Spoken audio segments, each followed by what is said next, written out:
vrais dieux et les faux dieux.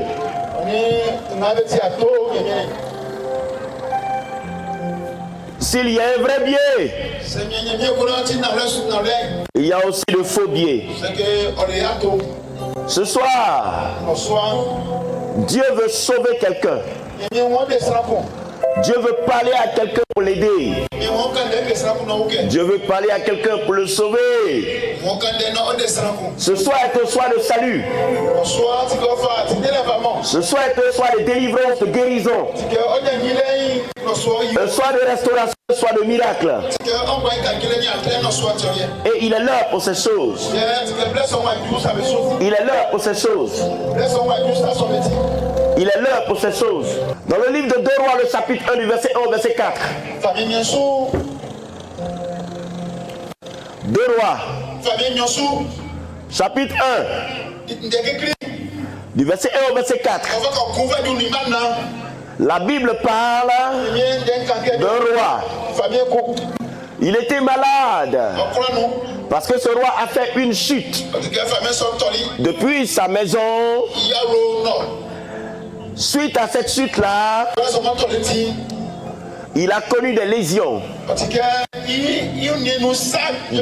des contusions. Certainement, il a connu peut-être une fracture ou deux. Dans son état de convalescence et de maladie, la Bible dit qu'il a appelé ses serviteurs et il leur a demandé d'aller consulter une divinité parce qu'il voulait savoir quelque chose, la suite des événements. Tout le monde est préoccupé par l'avenir. Et c'est une bonne chose que de savoir ce qui t'attend dans ce monde et sur cette terre. On se tourne vers quiconque se fait appeler Dieu parce que ce dernier est censé savoir ce que les hommes ne savent pas, à savoir le futur, à savoir l'avenir. Alors il envoie ses serviteurs demander à un Dieu de lui dire s'il va guérir de sa maladie ou s'il va mourir de sa maladie. Lorsque ces serviteurs se sont levés dans le but d'exécuter l'ordre à eux reçu par le roi, la Bible dit qu'ils partirent dans l'intention d'aller rencontrer cette divinité dont leur maître leur a parlé. Ce Dieu-là s'appelait Baal Zéboud. C'était le Dieu des crans. Et la Bible dit lorsqu'ils se sont levés et qu'ils sont partis en route, une chose à laquelle ils n'avaient jamais pensé arriva. Une chose à laquelle ils n'ont jamais pensé se produisit. En face d'eux, un homme à un aspect bizarre se présenta à eux. Et il leur dit ceci: votre roi vous a envoyé. Il vous a dit d'aller demander à Baal Zéboud s'il va guérir de sa maladie ou s'il va mourir. Allez-y lui dire: l'Éternel, le Dieu d'Israël, m'envoie. Lui dit: est-ce parce qu'il n'y a pas de Dieu en Israël qu'il se va consulter Baal Zéboud? Eh bien, allez-y lui dire, comme il s'est détourné du Dieu d'Israël pour aller consulter un Dieu étranger, il ne se lèvera pas de sa maladie. Il ne guérira pas. Il ne guérira pas. Il mourra.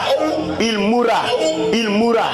Ce qui est bizarre dans cette affaire, cet homme voulait savoir s'il allait avoir la vie ou s'il allait mourir. Il envoie ses serviteurs demander à un Dieu de lui dire s'il va vivre ou mourir. Et une personne vient et cette personne adore un autre Dieu. Et cette personne vient lui dire: tu vas mourir. Tu vas mourir. Pourtant, il partait consulter un autre Dieu. La question qui a tout son sens ici, c'est de savoir entre ces deux dieux-là, qui est le véritable? Qui est le véritable? véritable?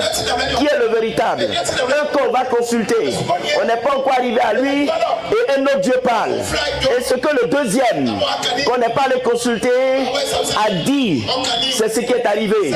Il y a de vrais dieux et il y a de faux dieux.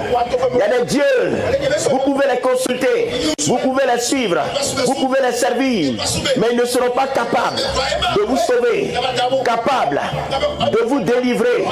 Ici, nous nous rendons compte qu'il y a un Dieu. Ce que lui dit, ça arrive. Ce qu'il annonce, ça arrive.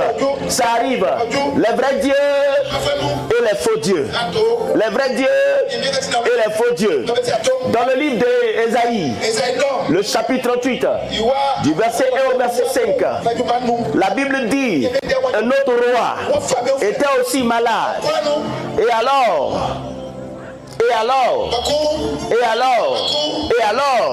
l'Éternel envoya un prophète du nom d'Ésaïe en lui donnant ce message-ci. Va dire à Ézéchias de donner des ordres à sa maison parce qu'il mourra. Il ne sortira pas vivant de cette maladie dont il souffre, qu'il a atteint. Et la Bible dit, lorsque Ésaïe est parti, il a trouvé Ézéchias et lui a transmis le message. Ézéchias a commencé à pleurer. Ézéchias a commencé à pleurer. Ézéchias a commencé à pleurer. Certainement quelqu'un dans ce village pleure. Quelqu'un dans ce village pleure. Quelqu'un dans ce village se lamente. Quelqu'un dans ce village se dit c'est fini pour moi. Quelqu'un dans ce village se dit ma vie va s'arrêter. Quelqu'un dans ce village se dit ma vie est terminée. Mais je suis venu dire, il y a un vrai Dieu. Il y a un vrai Dieu. Il y a un vrai Dieu. Il y a un vrai Dieu. Lorsque le prophète Ésaïe a transmis le message à Ézéchias, la Bible dit, Ézéchias a commencé à pleurer. Il s'est tourné, il a fait face au mur et il a commencé à implorer. Ce Dieu qui a envoyé le prophète Ésaïe vers lui, il a commencé à lui rappeler tout ce qu'il a fait pour ce Dieu, en lui disant, Éternel, souviens-toi, je t'ai servi, j'ai fait ton œuvre, j'ai fait ce que tu voulais, souviens-toi au moins de ça, souviens-toi au moins de ça. Je vais ouvrir une parenthèse pour dire à une personne qui m'écoute, il y a un Dieu qui est reconnaissant. Quand tu le sais, il n'oublie pas ce que tu fais pour lui. Tôt ou tard, il te récompensera pour ce que tu feras pour lui. Et c'est ce Dieu-là qui est digne d'être servi, qui est digne d'être adoré, qui est digne d'être loué. Lorsqu'il commença à pleurer et à rappeler à ce Dieu-là tout ce qu'il a fait pour lui, Ésaïe n'était pas encore sorti, le prophète n'était pas encore parti de sa maison, de chez lui. Il était encore chez le roi. Il descendait les escaliers lorsque l'Éternel lui dit, Ésaïe, Ésaïe, Ésaïe, Ésaïe, Ésaïe, arrête-toi, arrête-toi, arrête-toi, retourne sur tes pas, retourne sur tes pas, retourne sur tes pas. J'ai entendu les prières d'Ézéchias. Il y a un Dieu qui entend les prières. Il y a un Dieu qui entend les pleurs. Il y a un Dieu qui entend les larmes. Il y a un Dieu qui entend les cris. C'est pas comme les autres dieux. Il dit, va dire à Ézéchias, va dire à Ézéchias, va dire à Ézéchias, j'ai entendu ses pleurs, j'ai entendu ses cris, j'ai entendu ses lamentations, j'ai entendu ses prières. Va lui dire, moi qui ai annoncé qu'il allait mourir, je lui annonce maintenant, il ne mourra pas.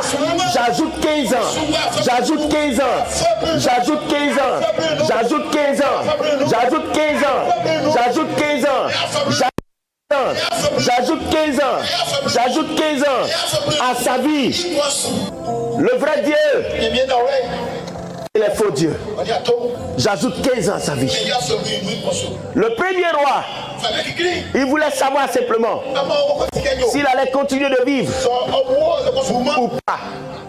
Il s'est tourné vers un Dieu Et le Dieu vers qui il ne s'est pas tourné, il lui a dit, tu ne guériras pas, tu mourras. Le deuxième roi, lui aussi il était malade. Il n'a pas cherché Dieu. Mais Dieu envoie quelqu'un lui dit, tu vas mourir. Lorsqu'il a commencé à pleurer et à supplier, Dieu lui dit, tu ne mourras pas. J'ajoute 15 années à ta vie. Qui est le vrai Dieu? Qui est le vrai Dieu? C'est une grande question. C'est une très grande question. Aujourd'hui, l'Afrique est secouée par toutes sortes de doctrines au sujet des dieux, des divinités. D'aucuns vont jusqu'à dire aux Africains qu'ils se doivent de retourner aux pratiques ancestrales, retourner aux dieux qu'ils ont abandonnés, et qu'aujourd'hui, les problèmes des Africains, leurs souffrances, tout ce qu'ils ont dû, cela relève de ce qu'ils ont abandonné les dieux de leurs parents.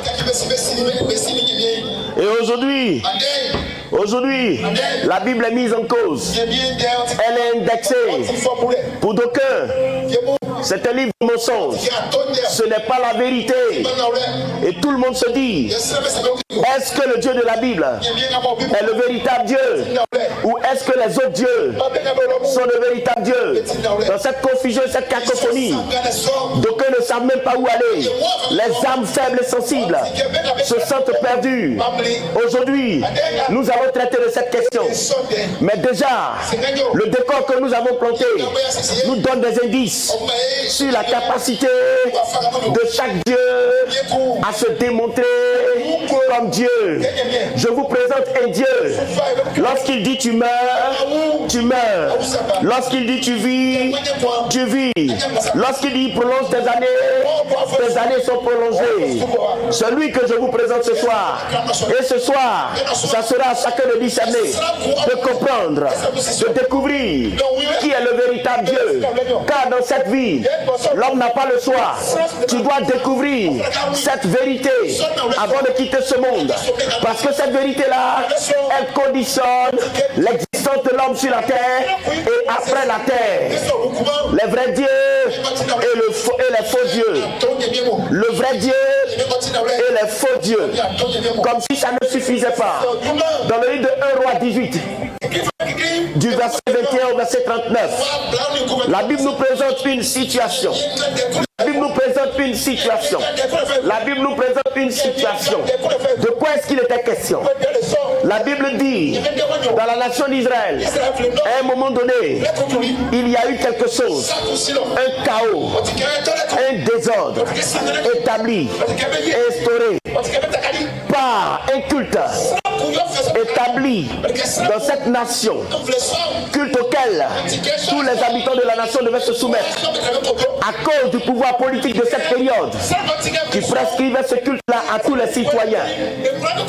Et à cette période, Akab était au pouvoir avec son épouse Jézabel, une étrangère qui est venue se marier dans cette nation avec ses dieux à elle. Elle a obligé le roi d'Israël à adorer les mêmes dieux. Et le temple de l'Éternel était fermé.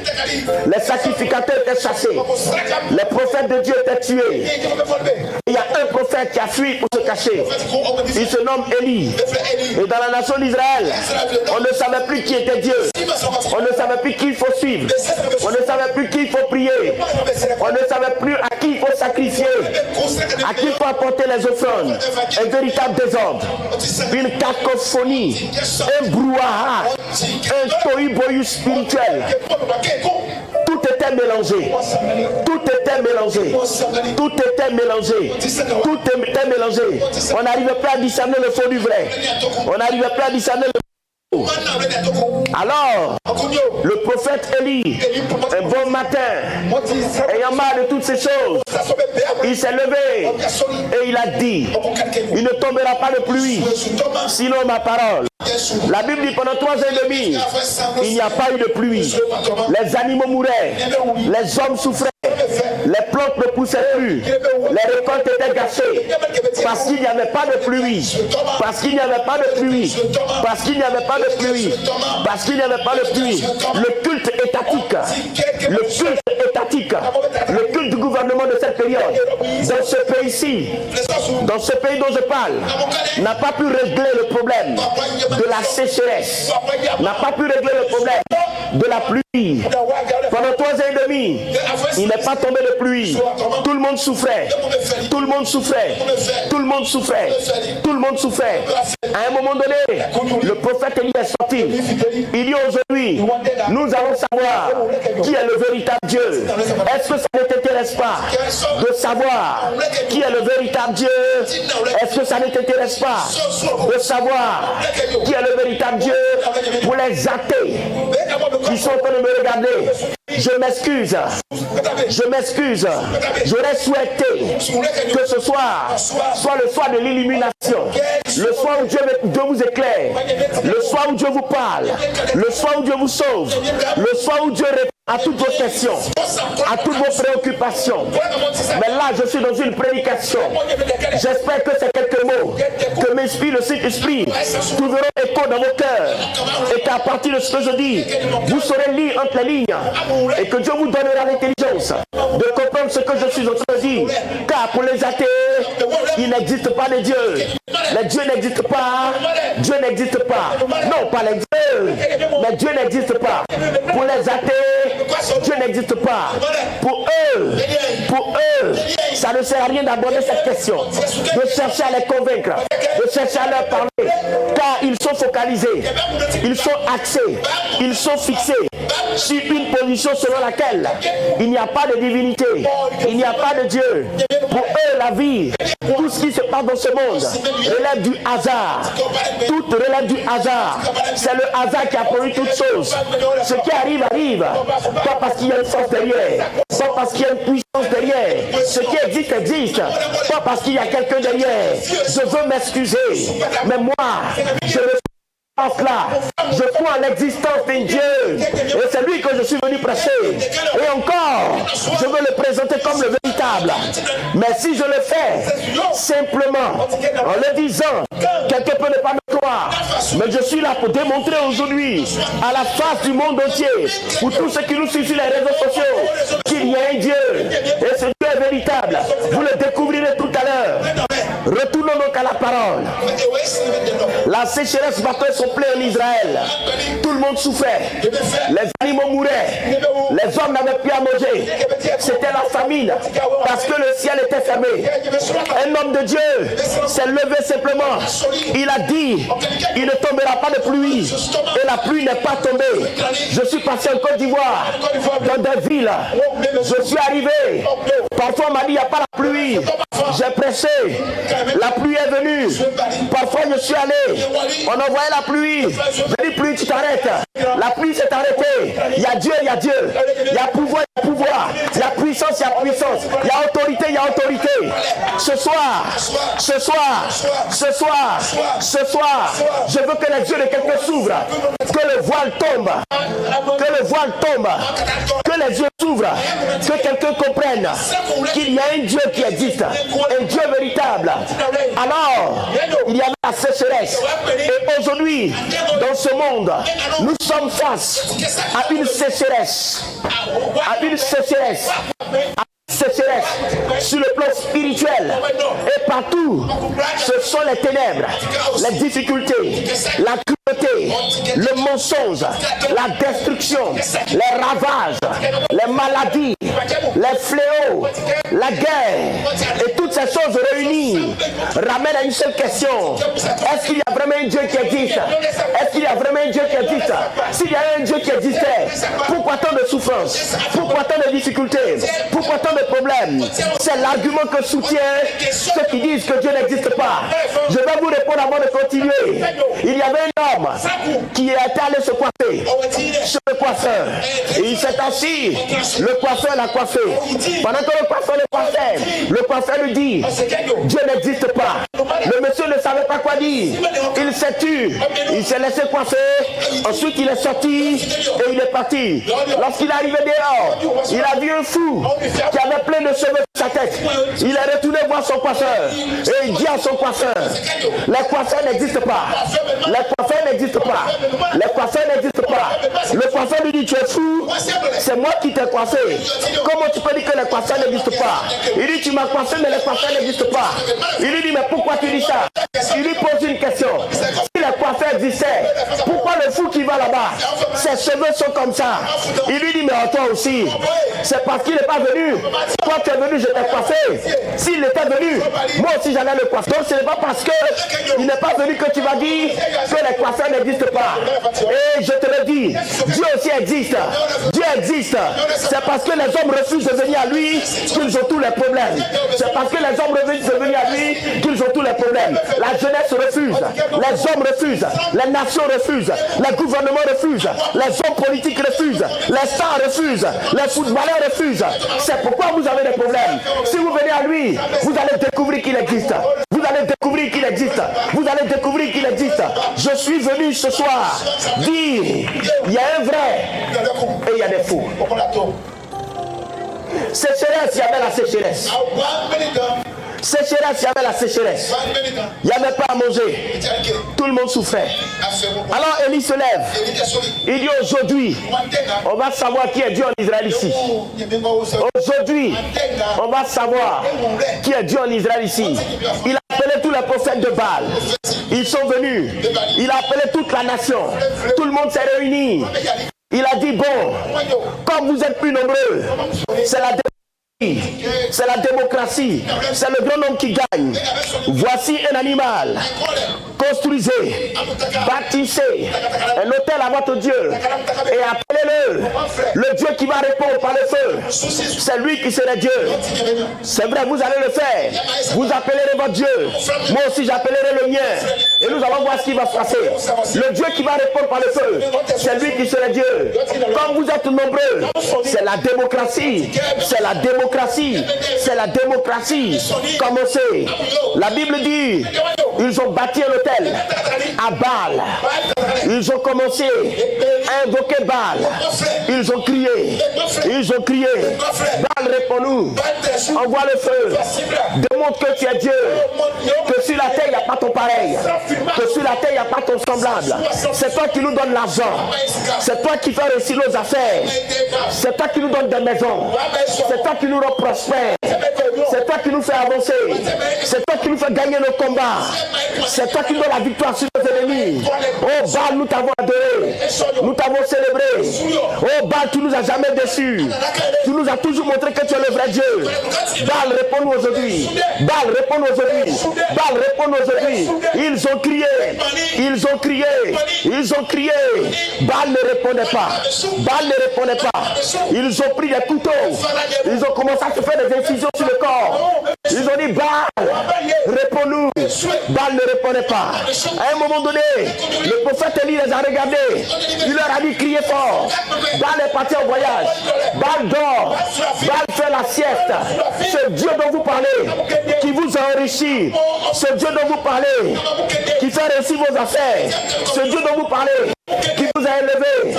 Appelez-le bien. Il dort. Il dort. Il dort. Il dort. Ils ont crié. Ils ont crié. Ils ont crié. Ils ont crié. Ils ont crié. Jusqu'à 15 heures. Ils étaient fatigués. Mais rien. Il y a des dieux qui ne sont dieux que lorsque le véritable Dieu est absent. Je le répète, il y a des dieux qui ne sont dieux que lorsque le véritable Dieu est absent. Lorsque le policier n'est pas là, le gendarme n'est pas là, le voleur, le braqueur, le brigand, le méchant, il se croit fort et même très fort. Mais dès que le policier est là, lorsque le gendarme est là, il disparaît tout de suite.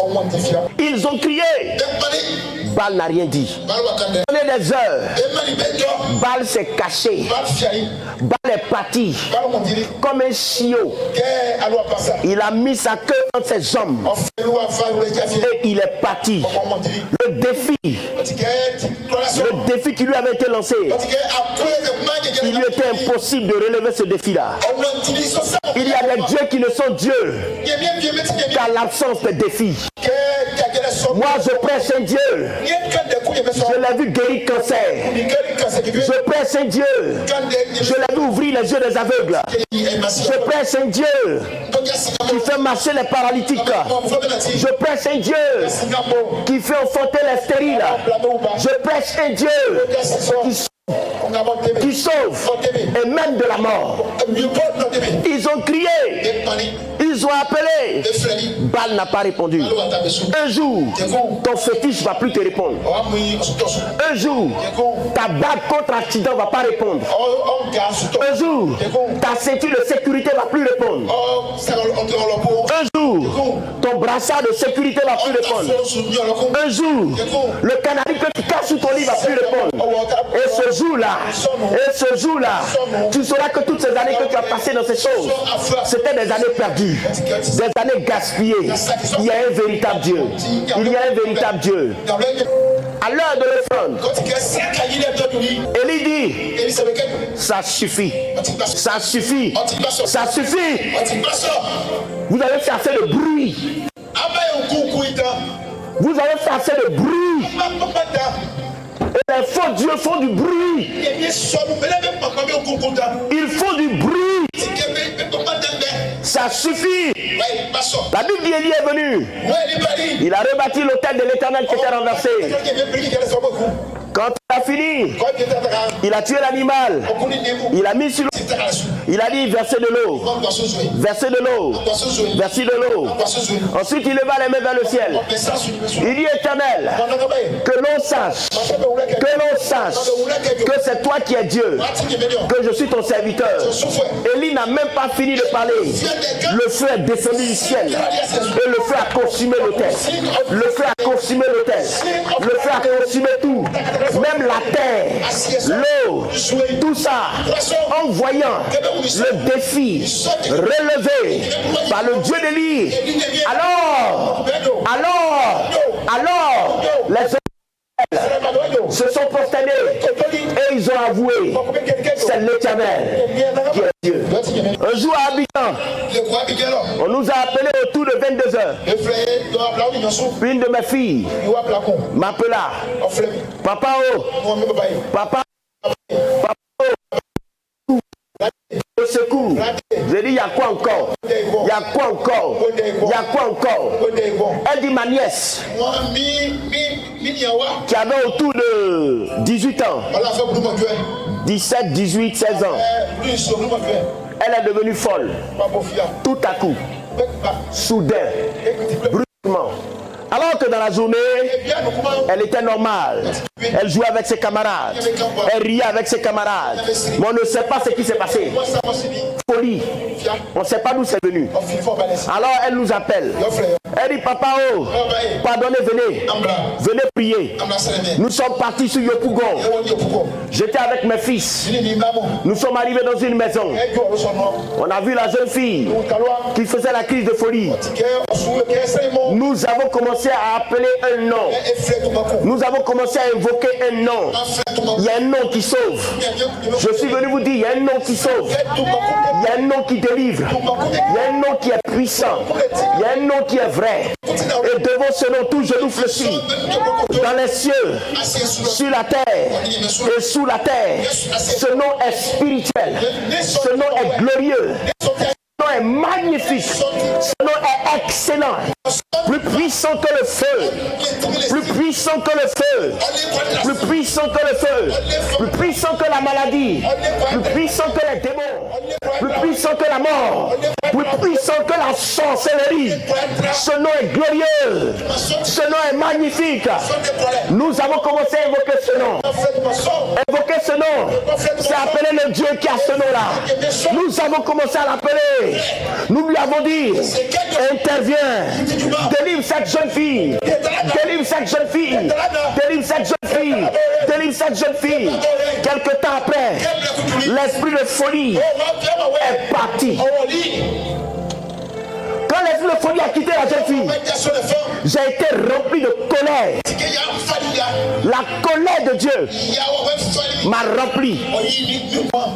J'ai regardé le papa. Je lui ai posé la question. Pourquoi tu nous as appelés? Il regarde sa soeur. Il dit, il parle de quoi? Je dis, pourquoi tu nous as appelés?